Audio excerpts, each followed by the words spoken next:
Fireworks outside the Thunder Bay Courthouse today after a not guilty verdict in the trial for a man accused in a 2021 homicide.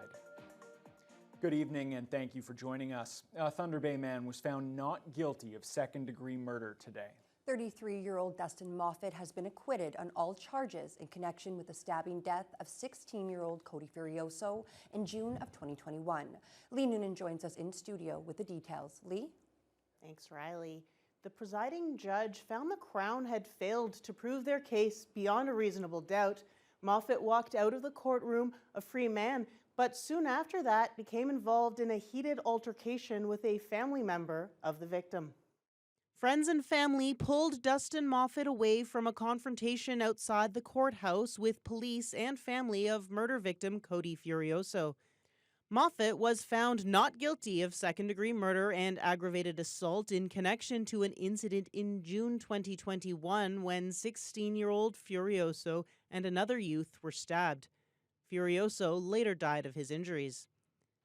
Justice Bruce Fitzpatrick ruled the Crown had failed to prove their case against Moffat beyond reasonable doubt.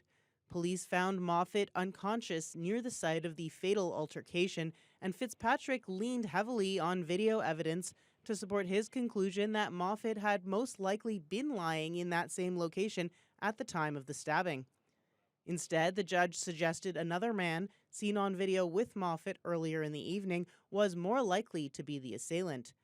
Although the surviving victim did identify Moffat as the assailant in court, Fitzpatrick noted that he also admitted to poor recall of the events and to having seen Moffat's photo online. The justice also pointed to physical differences between Moffat and the description given by the surviving victim immediately after the incident. The Furioso family declined to comment, and lawyers for the Crown and defense were not available for interviews. Lee Noonan, TBT News. City Council's first deliberation meeting for the 2024 budget saw a small decrease to the proposed tax levy hike. Council also discussed more money for the public library and the police force, but decided to get more information before making those decisions. Vasilios Bellows reports. It was the first opportunity to make changes to Thunder Bay's proposed 2024 budget. It's a very complex budget for a very complex corporation. Council's first budget deliberation meeting this year was held on Tuesday, resulting in the proposed tax levy hike before growth modestly dropping from 6.1% to 6.07%. That was thanks to some recommendations from administration approved at the beginning of the meeting, including cost savings from outdoor rink closures and a smaller than expected District Social Services Board budget. The meeting then saw some presentations, including from the Thunder Bay Police Service, which is proposing a $54 million budget. It's a significant contributor to the proposed tax levy hike, with Chief Darcy Fleury explaining how much overtime and understaffing contributes to it. Particularly the last 5 years, I'd say we've kind of gone, on average, we're looking at probably about $1.5 million, 1.4 on average over the past 5 years, over spending on overtime. Council was asked to approve $200,000 more in expenditures for the service, but opted to defer that decision until next week. Budget Chair Mark Bentz recognized the substantial police budget and says it will only be cheaper in the future if the root causes of crime are addressed. Funding the police is a quick fix. Funding upfront takes longer, but you get many times the return in your investment. And people have a better quality of life. The public library's budget was also up for discussion. Councillor Michael Zucino wanted the approval of $150,000 for an outside consultant to look at the library's idea of centralizing its operations at Intercity Shopping Centre. Prudent to know where we're going to be. I think $150,000 spent beforehand is better. Council referred the additional funding for the library back to administration. City staff are now expected to bring more information on Thursday for the second of 4 budget deliberation meetings. Vasilios Bellows, TBT News. The municipality of Shunya will see its tax levy rise by just over 5% this year. Shunya Council met last night and approved the $11.5 million budget for 2024 with the originally proposed tax increase. Some costs have gone up with inflation, but Shunya's OPP policing contract has actually gone down slightly. CAO Paul Greenwood adds that administrative costs are expected to drop significantly from $1.1 million last year to just over $870,000 in 2024. The budget also recommends a transfer of $236,000 from reserve funds to keep the tax levy increase at 5.25%.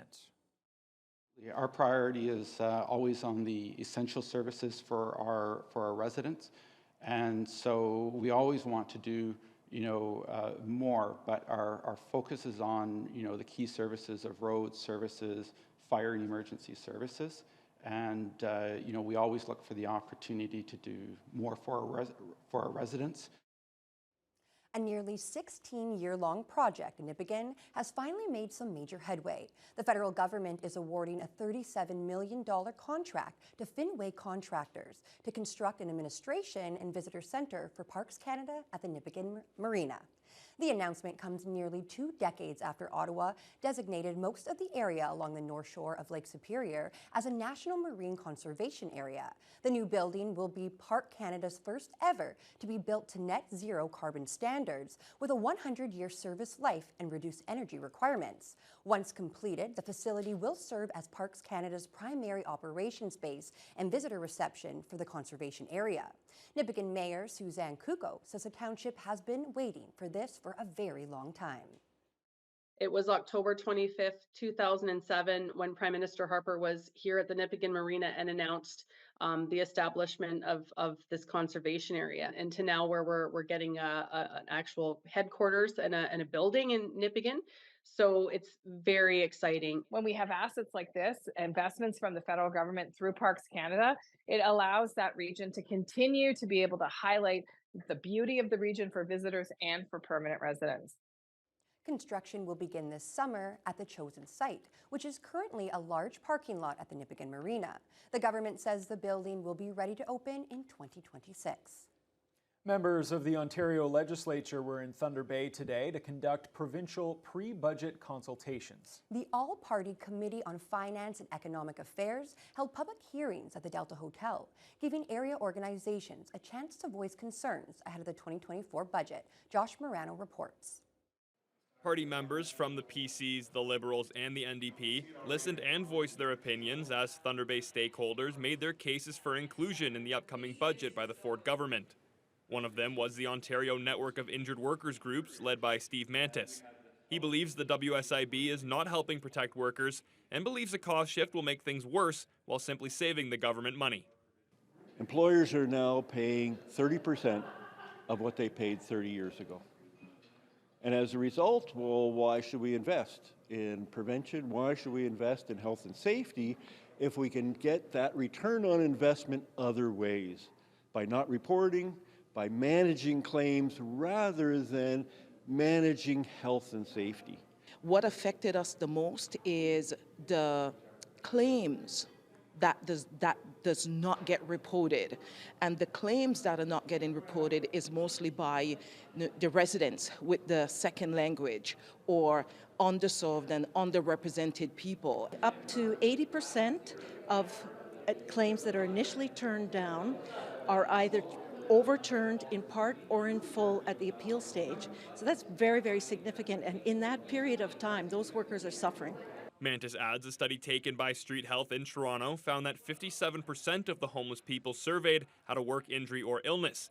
Poverty-Free Thunder Bay also spoke to voice their concerns over the city's high homeless population. The NDP's Terence Kernahan was very involved in the discussion and feels not enough is being done throughout the province to keep poverty from getting worse. You know, we hear that here in Thunder Bay, the homeless population is dramatically overrepresented by Indigenous folks. You know, the government has the opportunity to fix this. They have a $5.4 billion slush fund that they could spend on making sure that people had the assistance that they need. But unfortunately, they're choosing to look away. They're ignoring the problems that they have created. Following these budget consultations, the parliamentary members will reconvene ahead of the 2024 budget, which is expected to be announced by the Ford government sometime in March or April. Josh Marino, TBT News. Ontario's doctor shortage has reached another alarming level. The Ontario Medical Association says 2.3 million Ontarians now don't have a family doctor. Leah LaRocque explains. Alexandra Zanis' search for a family doctor has been exhausting. Yeah, it's a nightmare. I've been on the provincial list, so Healthcare Connect, for about 5 years. I call out to physicians' clinics. The most recent one was 6 years wait list. Without someone to go to, she's waited hours at walk-in clinics or urgent care. 6-7 hours on a good day to get into a walk-in, a different doctor every time. And you have to be there 45 minutes before registration even opens. It's a similar frustration for 2.3 million Ontarians who don't have a family physician. The Ontario Medical Association says Ottawa is short 171 doctors, second only to Toronto, short 305. It runs a full gamut.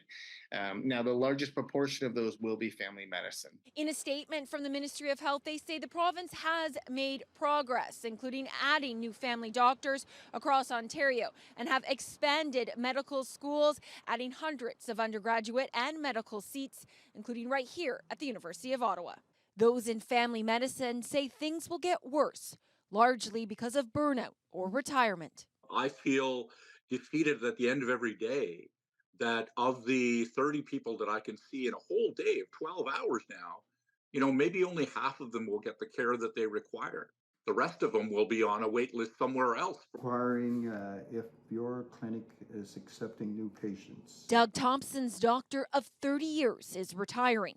You're not accepting new patients. The former city councillor has had no luck finding a new one. Contacting all local clinics. I think now I'm up to about 15 different clinics. Far away as Cornwall. I'm looking at Arnprior and Renfrew. For Zanis, her hope fading.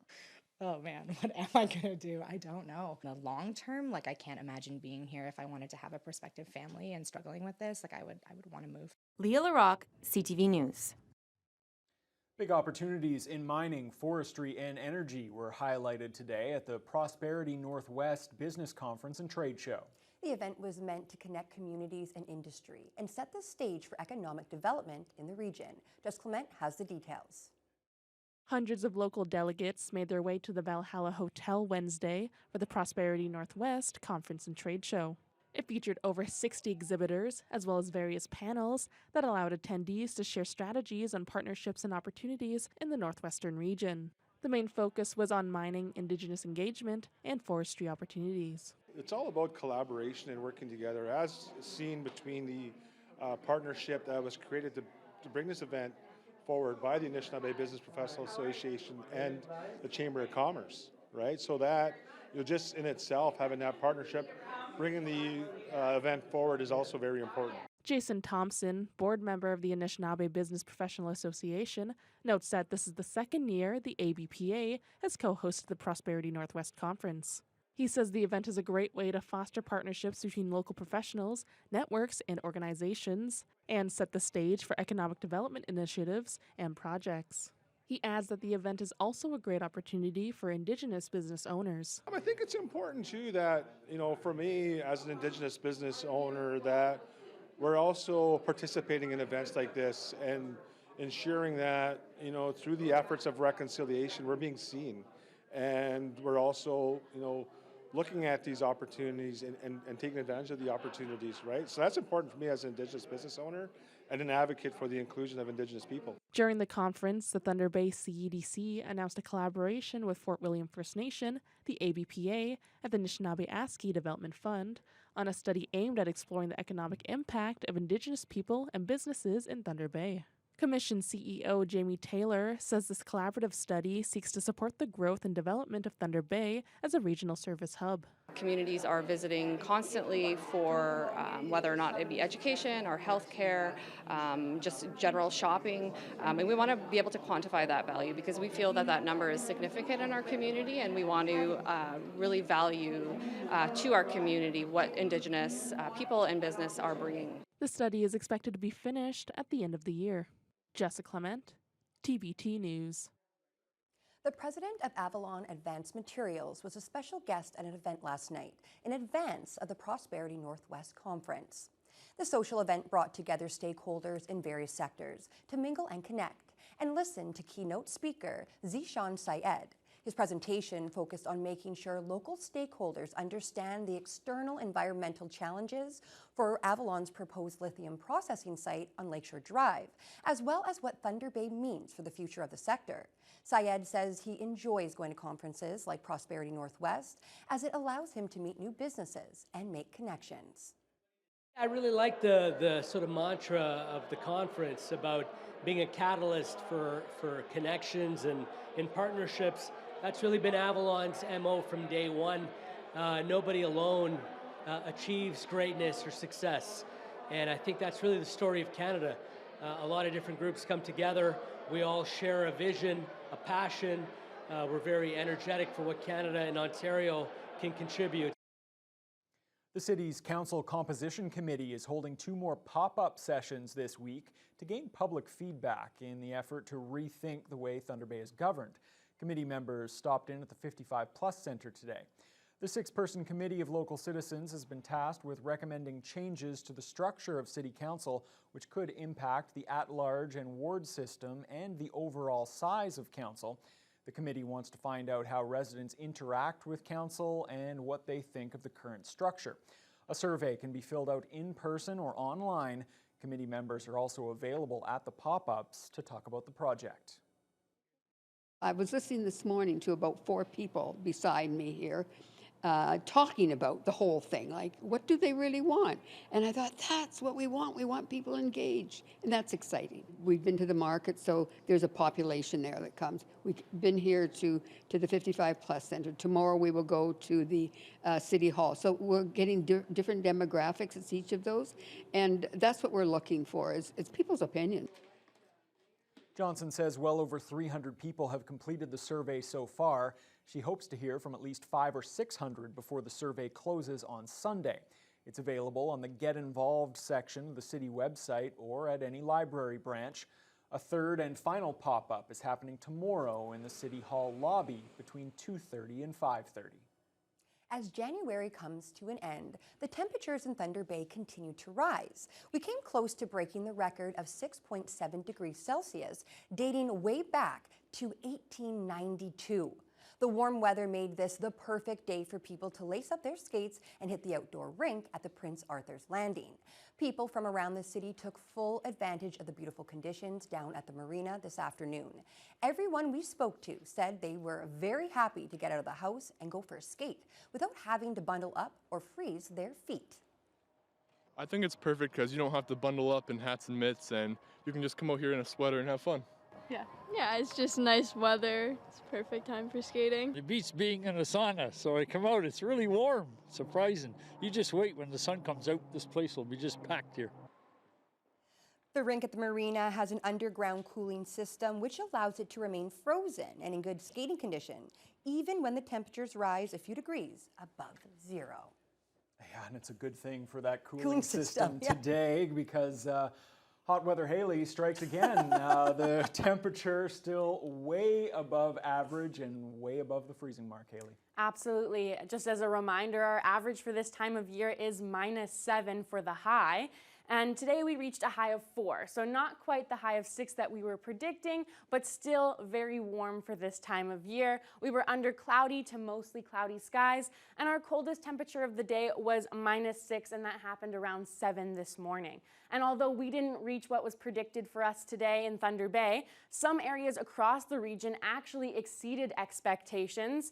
In Red Lake, they're currently at 4 degrees, but their high today was actually 7.